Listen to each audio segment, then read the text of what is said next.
to this edition of You Like Vlog. I'm Isha. And I'm Anup. One of the basic objectives of starting You Like Vlog is to discuss literature, stories, and novels written in Indian languages. We will also discuss international literature and non-fiction, but Indian literature will be an important part of our discussion. Famous writer Kamleshwar, whose full name was Kamleshwar Prasad Saxena, was a leading Indian author. His novel Andhi became much talked about, and the movie made on this was even banned.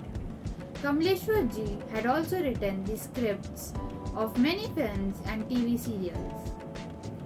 Today we will discuss Kamleshwar ji's novel Subah Dopar Sham. This novel comes in the category of historical fiction.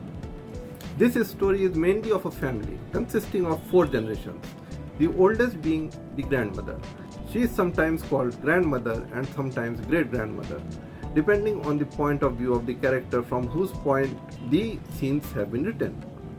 In the second generation are the 2 children of the grandmother. One is daughter Kalavati, who is married, and there is a son with whom grandmother lives. The grandmother has a grandson in the 3rd generation whose name is Jaswant. Jaswant is also married and has a daughter who is the 4th generation of the family, whose name is Shanta, and she is called Santo at home. The story is primarily written from the point of view of 3 characters, Dadi, Jaswant and Shanta. At the very beginning of the novel, a very pleasant and surprising thing is said about the grandmother, that she has a special ability. She can talk to animals and birds, and they also listen to grandmother, and she understands them. In a way, it indicates magical realism. Grandmother is like the matriarch of the family, and no one can ignore her, but not everything is perfect. She has her own views that is not shared by her son or grandson. At the very beginning of the story, we see a conflict of interest. The novel begins at a point when Jaswant has got a job in the railway department, which we know today by the name of station master. Jaswant's grandmother has felt that the omen of proceeding for the job is not good, but Jaswant has agreed to the job of British India Railway on a salary of rupees 2 per month, which by 1900 standard was fairly good. Even a person with little education is not interested to stay in village and engage themselves in farming. Further into this story, we find that the grandmother hates the British.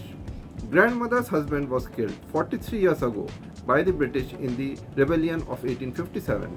For so many years, grandmother kept an expectation that one day, when her children grow up, they will avenge their father's death. But his own son turned out to be non-martial. Equally alarming is that a daughter, Kalavati, is married to a person who was then treasurer of the British in Ghazipur and looted the treasury in the rebellion of 1857. And along with this, he also gave shelter to 2 British. He had suppressed the looting incident of the treasury, and since he saved the British, he took advantage of it in such a way that when the British won, he got both position and fame.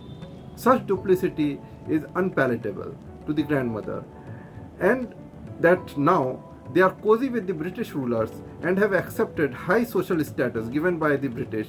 Grandmother considers her daughter Kalavati and son-in-law as traitors. Jaswant found it difficult to tell her that he got the railway job on the recommendation of his uncle. Here we can see the character of grandmother in 3 layers. Firstly, the grief of her soldier husband has been with her for 4 decades. She considers herself the wife of a martyr. She knows that her husband is dead, but since the body has not been found, somewhere in her mind it is that maybe he will come back someday. The mourning of death and the mourning of someone's departure gives equal pain, and the author has depicted this agony very poignantly. The one who has gone doesn't come back. Secondly, she wants revenge for her husband's killing and is pinning her hopes on her next generations. And here, the universal truth is depicted extremely well, that one should never pin hopes on others because such expectations always get broken. Expectation is a great illusion, and here we find a great illustration of this idea. Thirdly, the British killed her husband 4 decades back, and it is now an old incident. But during her lifetime, her daughter and son in law were lured away by the pleasures of material success provided by the British. And now, in the present, even her grandson Jaswant has embraced the colonial job. All these incidents lead Dadi towards hatred for the imperialist regime. There is a poignant scene where grandmother tells Jaswant that whatever piece you throw at a dog, it will eat, but humans differentiate between bread and bread. But to the despair of grandma, her progenies could not differentiate. And implicit in this is that even Jaswant has not made this distinction and wants to eat the imperial bread. As soon as Jaswant leaves the house, Dadi says that she has now become a widow because there is no one left to avenge the blood of her husband. The dilemma is indeed grave, with us having the benefit of knowing history. We can ask, was Jaswant doing the right thing?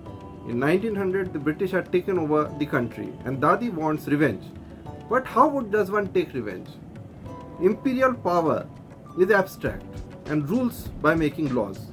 Would it have been useful if he would have killed some random official? Would it have satisfied his grandmother? For Jaswant, 1857 is a thing of the past and he wants to have a life of his own, to live in the present and work for the future. ₹2 per month job took him away from the humdrum of village life and gave him social recognition as well. Who is right in such a situation? Dadi is right, who stands for her old history with her thoughts and expects her generations to avenge grandfather, and in the same place is Jaswant right, who is looking at the present hoping to have a career, a future for himself? The answer to these questions is not easy. This situation is not just a matter of generational gap, because it is not just a clash between two generations, but how external political forces affect the families. The author has presented all these in a very thought-provoking manner. As soon as Jaswant gets a job, he is very impressed by the British rule because the engine driver, who is higher on hierarchy, cannot move the train until Jaswant shows the green signal. We see how the railways affected the rural system and how it led to social changes. After Jaswant leaves for joining railways, grandmother does not feel at home because all her hopes are shattered, and one day she leaves without informing anyone. They search for her at various places and cities, but she is not found. After a long time, one day a messenger of the forest region contacts Jaswant and informs that he has seen an old woman in the forest. Who could be Jaswant's grandmother? The whole family goes to the forest with the Harkara, that is the messenger. On the way, they find the place where grandfather was killed by the British. And they find that grandmother lives some distance from that place. Since grandmother understands the language of animals and birds, wild animals do not harm her and sit near her. Living in the forest, grandmother has resolved many of her mental dilemmas and in a way accepted her predicament. She has accepted her situation and found peace of mind by accepting the reality. Everyone persuades grandmother and brings her back home. But after this, grandmother does not survive for long. Despite her son and grandson being alive, when the time of death approaches, the grandmother wants her great-granddaughter Shanta to perform the last rites. She sees in her the person who empathizes with her sadness and as the real heir to her ideology and hopes that one day she will take revenge from the British. The author has very beautifully depicted the rural life and rural environment. It's well expressed how the women in the house carry forward the traditions and keep the traditions alive. Santo grows up and becomes the focus of the story as Shanta. The story takes an interesting turn when she gets married to a teacher who teaches in a government school. Shanta's husband Praveen himself is an advocate of non-violence, but it is later revealed that he was initially with the revolutionaries and later when he got the government job, he embraced non-violence and started having a negative attitude towards the revolutionaries. He even started dubbing them as terrorists. The turning point for Shanta is that Praveen's brother Naveen is a revolutionary and the British are pursuing him with all their might, due to which the whole family is harassed by the policemen or the British officers. Here we see that Shanta has taken a place in the new household as a daughter-in-law, but her grandmother's values are deeply embedded in her, which are clearly manifested in the context of her brother-in-law, Naveen. With time, she gets pulled into the struggle against the British. Here we also see the cruel aspects of British rule, in which if the revolutionaries stopped the train and looted the government treasury, then the British used to impose punishment on the local citizens in the form of a fine to compensate the government. Similarly, the pension of the family members of the revolutionaries was also stopped.